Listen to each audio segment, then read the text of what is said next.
हाय नमस्कार। आजची आपली रेसिपी आहे चटाकेदार फणसची भाजी। चला तर बनवायला सुरुवात करूया।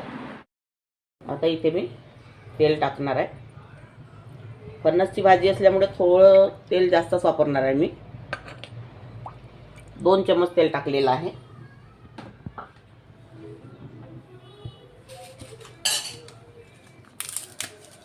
हे तेजपान आहे, यामध्ये टाकायचं आहे।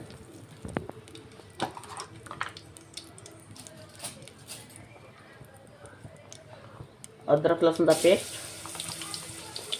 1.5 चम्मच।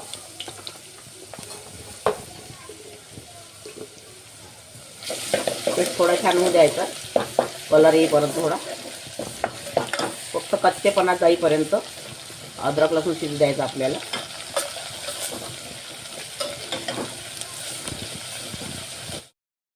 आता यामध्ये मी 2 कांदे, 1 टमाटर, थोडं खोबरं, धनी आणि सांबार हे सगळं भाजून घेतलेलं आहे साहित्य, आणि ते बारीक वाटण करून घेतलेलं आहे। हे यामध्ये टाकायचं।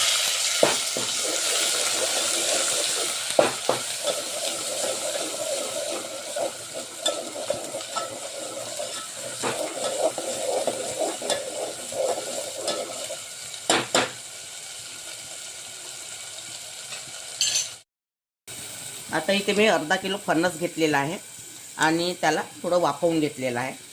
फणस थोडा शिजलेला आहे हा फणस बघा। आता हे मसाले सुद्धा आपले झालेले आहे। ह्या मसाल्यामध्येच मी हा फणस टाकणार आहे आता।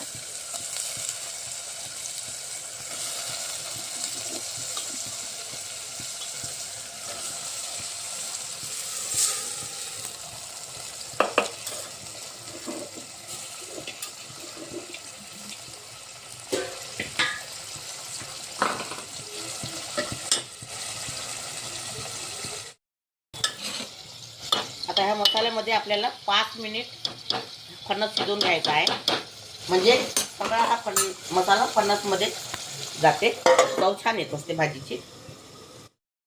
आता हे आपले मसाले झालेले आहे यामध्ये चमचामध्ये। आता इथे बेसिक मसाले घेतलेले आपण। इथे 2 चम्मच लाल मिरची पावडर आहे, अर्धा चम्मच हळदी पावडर आहे, धनी पावडर आहे, गरम मसाला आहे, कस्तुरी मेथी आहे, जिरा पावडर आहे, आणि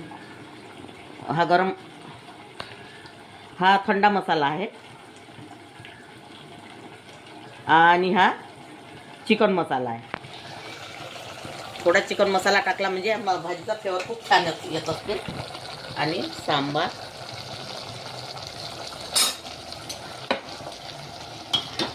त्याला छान आता परतून घ्यायचं। स्वादानुसार मीठ टाकलेलं आहे। या पद्धतीची तुम्ही एक वेळा भाजी करून बघा, खूप छान टेस्टी, चवीला खायला खूप छान लागते खायला। आता ह्या मसाल्यामध्ये आपल्याला आणखी 5 ते 7 मिनिटं मुरू द्यायचे आहे भाजीला, म्हणजे तेल सुटेपर्यंत। आपली भाजी छान मुरलेली आहे बघा। आता याला मी थोडं जसं लागते तसं फक्त थोडं पाणी सोडणार आहे।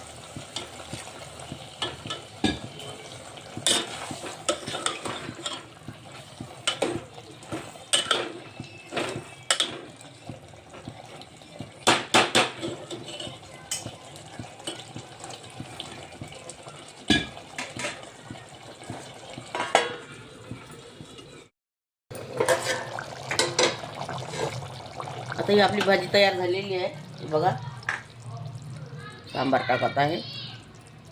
ही भाजी तयार झालेली आहे। अगर तुम्हाला माझी रेसिपी आवडली असेल तर व्हिडिओला लाईक करा, शेअर करा, चॅनलला सबस्क्राईब करा, आणि फेसबुकवरती जाऊन फॉलो करा। व्हिडिओ बघितल्याबद्दल धन्यवाद।